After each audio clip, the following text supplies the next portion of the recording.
Hi guys, welcome to Click Chat with Venkatesh.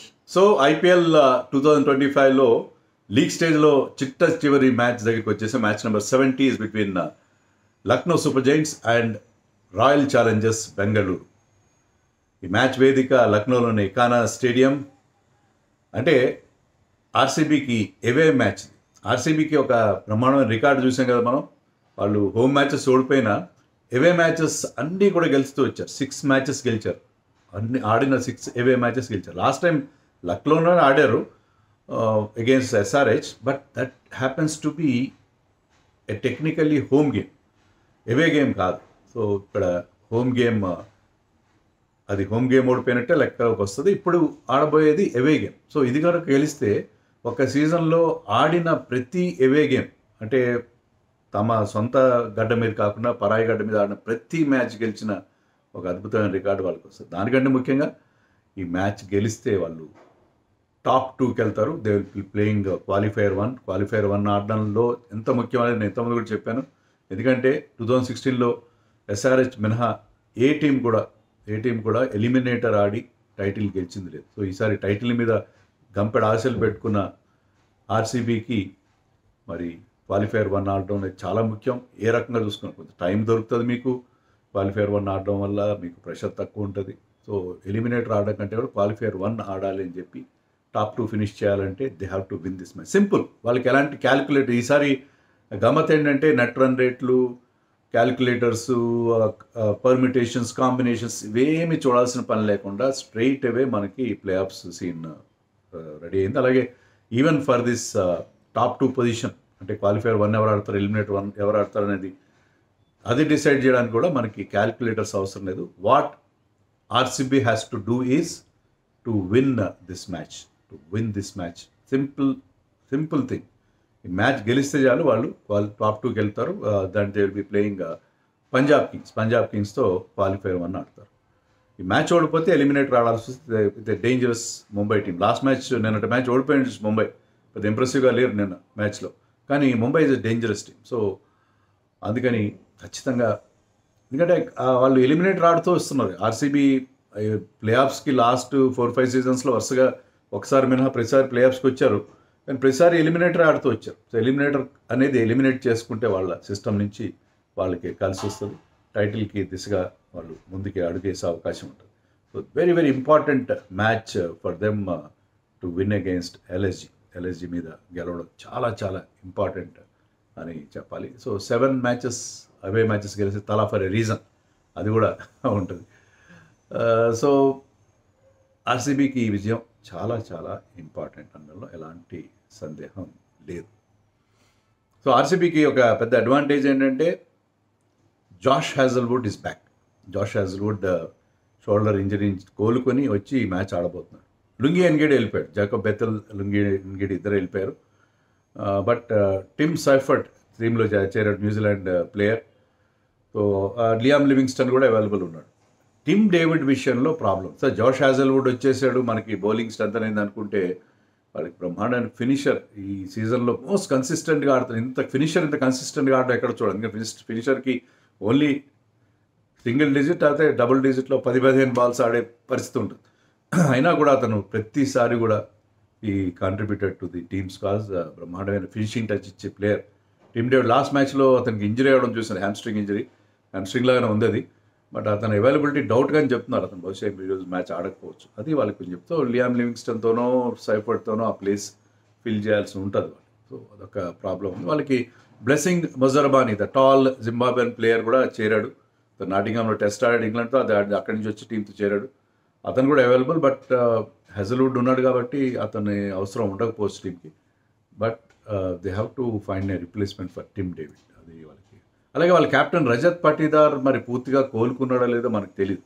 ఎందుకంటే అతనికి finger injury అవ్వడం, last match impact ప్లేయర్గా ఆడడం, ఓన్లీ బ్యాటింగ్ మాత్రం చేయడం చూసాం మనం. బట్ రజత్ పటీదార్ ఈసారి పూర్తిగా ఫిట్గా లేకపోతే అతను మళ్ళీ జితేష్ శర్మ ఆన్ఫీల్డ్ కెప్టెన్గా ఉండి అతను కేవలం బ్యాటింగ్ చేసే అవకాశం ఉంది. టాస్ కూడా జితేష్ శర్మనే వస్తాడు. సో కొన్ని ప్రాబ్లమ్స్ ఉన్నాయి ఖచ్చితంగా. అది కాక రజత్ పటీదార్ ఫామ్ కూడా చూస్తే ఏంటంటే లాస్ట్ 6-7 మ్యాచెస్ నుంచి అతను పెద్దగా రన్స్ చేయలేదు. స్టార్టింగ్ బాగానే అందుకున్నాడు, కానీ తర్వాత సడన్గా అది ఫామ్ బాగా డిప్ అయిపోయింది. సో అతనికి ఆ ప్రాబ్లం ఉంది. బట్ రజత్ పటిదార్ మరి ఈ స్టేజ్లో ఏమైనా కంబ్యాక్ అవుతారు. కెప్టెన్గా కూడా అతను లీడ్ చేసిన తీరు చాలా కూల్ కెప్టెన్. అతను చాలా కూల్గా టీంని లీడ్ చేయడం మనం చూసాం. Jitesh Sharma was okay last match వాళ్ళు ఓడిపోయారు ఎస్ఆర్హెచ్ అగేన్స్ట్గా. ఎస్ఆర్హెచ్ బ్యాటింగ్ లైనప్ ఒకసారి విజృంభిస్తే ఎవరు ఏ కెప్టెన్ అయినా డిఫెన్స్లో పడిపోవాల్సిందే. But still I think they miss him as a captain also. So కెప్టెన్గా అతను వస్తే ఆ టీంకి బాగుంటుంది. ఆల్ ఇంపార్టెంట్ మ్యాచ్ వాళ్ళకి, చాలా ఇంపార్టెంట్ మ్యాచ్ ఇది. కాబట్టి వాళ్ళకి అక్కడ అతను ఆడడం చాలా చాలా ముఖ్యం. ఆర్సీబీకి ఉన్న ఎక్కువ అడ్వాంటేజ్ ఏంటంటే లక్నోలోని లాస్ట్ మ్యాచ్ ఆడారు వాళ్ళు. అది టెక్నికలీ హోమ్ మ్యాచ్, బట్ ఇది played it at Lucknow. So లక్నోలో ఆ కండిషన్స్, ఆ గ్రౌండ్ డైమెన్షన్స్, యాంగిల్స్ అన్నీ కూడా వాళ్ళు లాస్ట్ ఒక ఫ్యూ డేస్ బ్యాక్ ఆడారు కాబట్టి, కొద్ది రోజుల క్రితమే ఎస్ఆర్ఎస్తో ఆడారు కాబట్టి, అది వాళ్ళకి అంటే ఇన్ని మనం చాలా నెగిటివ్ ఆస్పెక్ట్స్ చెప్పాము.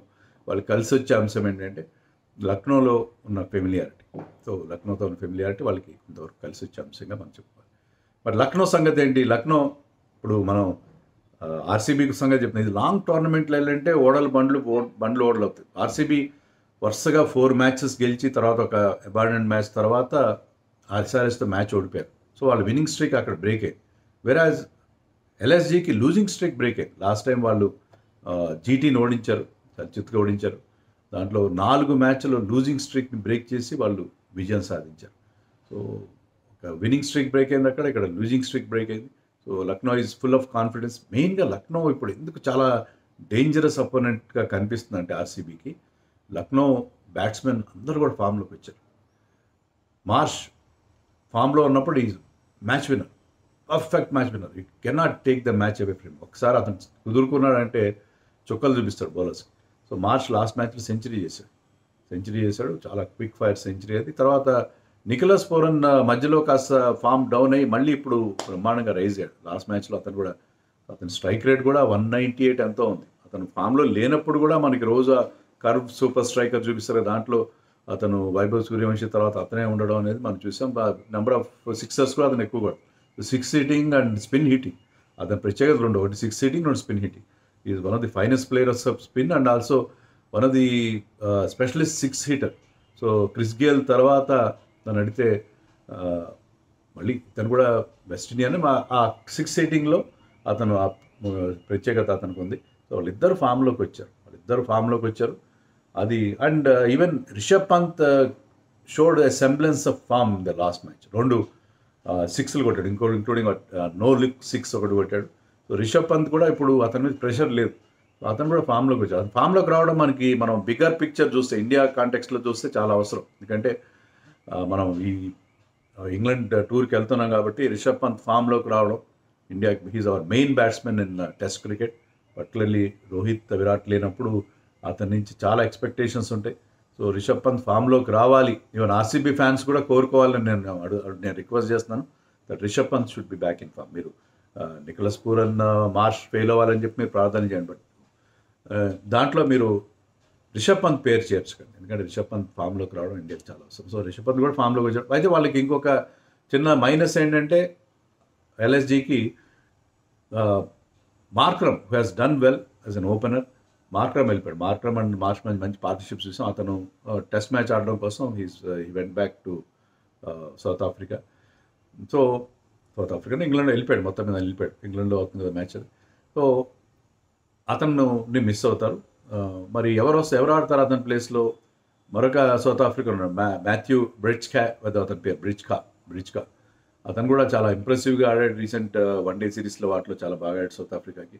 అతన్ని ఆడించుకోవచ్చు. ఆర్యన్ జ్యువెల్ అని అతను టాప్ ఆర్డర్ ఆడే ఒక అన్క్యాప్డ్ ఇండియన్ ప్లేయర్ ఉన్నాడు. అతను వాళ్ళిద్దరిలో ఎవరో కానీ వాళ్ళు ఆడించే అవకాశం. ముఖ్యంగా జ్యువెల్ని ట్రై చేస్తారు, ఎందుకంటే నెక్స్ట్ సీజన్లో ఇండియన్ ప్లేయర్స్ బాగుంటారు. ఇండియన్ ప్లేయర్స్ నుంచి ఎలా ఉంటారని చూసుకుంటే వాళ్ళకి ఇంకొక ప్లస్ ఏంటంటే దిగ్వేష్ రాఠీ లాస్ట్ మ్యాచ్ ఆడలేదు. లాస్ట్ మ్యాచ్ దిగ్వేష్ లేకపోయినా వాళ్ళు గెలిచారు. But Digvesh will be back. Digvesh is dangerous bowler. Digvesh Rathi మ్యాచ్లోకి వస్తాడు. మరి అతను మరి విరాట్ కోహ్లీ నేను అవుట్ చేసి మరి నోట్బుక్ సెండ్ ఆఫ్ ఇస్తారా? నోట్బుక్ సెండ్ ఆఫ్ మీరు చాలామంది మిస్అండర్స్టాండ్ చేసుకుంటుంది ఏంటంటే, నాకు వీడియో కూడా చేశాను, బ్యాట్స్మెన్ ఫేస్ మీదకి వచ్చి బ్యాట్స్మెన్ వెక్కిరిస్తున్నట్టుగా మీరు సెండ్ ఆఫ్ ఇస్తే అది తప్పు. అంతగా మీరు బ్యాట్స్మెన్కి ఎడంగా బ్యాట్స్మెన్ వైపు మీరు చూడకుండా మీరు మీ సొంత సెలబ్రేషన్ ఎంత గ్రాండ్గానే చేసుకోండి. Imran Tahir type of celebration చేసుకోండి, ఎలాంటి సెలబ్రేషన్ అయినా చేసుకోండి, ఎంత గట్టిగా గాల్లోకి ఎగరండి, అరవండి, చేయండి, ఏమైనా చేయండి. But it should not be aimed at batsmen. So వాళ్ళ బ్యాట్స్మెన్ వైపు ఏం చేస్తేనే అది ఎంపైర్స్ అండ్ మ్యాచ్ రిఫరీ నోటీస్లోకి వెళ్తుంది. సో దిగ్వేష్ రెడ్డి చేసిన notebook celebration was in front of the batsmen చేశారు. అలా కాకుండా మీరు ఏమైనా చేసుకోండి. ఎందుకంటే లాస్ట్ మ్యాచ్లో one more bowler did notebook celebration, పేరు గుర్తు రావట్లేదు, ఫ్రమ్ ఎల్ఎస్జీ, కానీ అతను గాల్లోకి చేసుకున్నాడు. అది వాళ్ళ దిగ్వేష్ రెడ్డిని చూస్తూ చేసుకున్నాడు. సో అది తప్పేం కాదు. సో లక్నో అటు బౌలింగ్లో కూడా వాళ్ళకి ఇంకొక ప్లస్ చెప్తాను నేను. Will O'Rourke, that New Zealand tall pacer, అతను కూడా 6.5 అడుగులో 6.5 ఎంతో హైట్ ఉన్నాడు. సో టాల్ పేసర్స్ చాలా మంచి బౌలింగ్ వేస్తున్నారు. సో టాల్ పేసర్స్ ఉండడం ముఖ్యం అనేది మన ఐపీఎల్ వాళ్ళందరూ కూడా, ఎందుకంటే విరాట్ లాంటి బౌలర్ని తీసుకోలేదు. ఇప్పుడు బ్లెస్సింగ్ ముజర్బానీ వచ్చాడంటే కూడా అదే కాదు. టాల్ బౌలర్స్ ఏంటంటే ఈవెన్ ఇండియన్ డొసైల్ పిచ్చెస్ మీద కూడా, స్లో పిచ్చెస్ మీద కూడా they get that extra bounce some times. వాళ్ళకి ఎక్స్ట్రా బౌన్స్ అనేది ఎప్పుడు కూడా చాలా impact create. So Virat has done well, 2 matches ఆడాడు.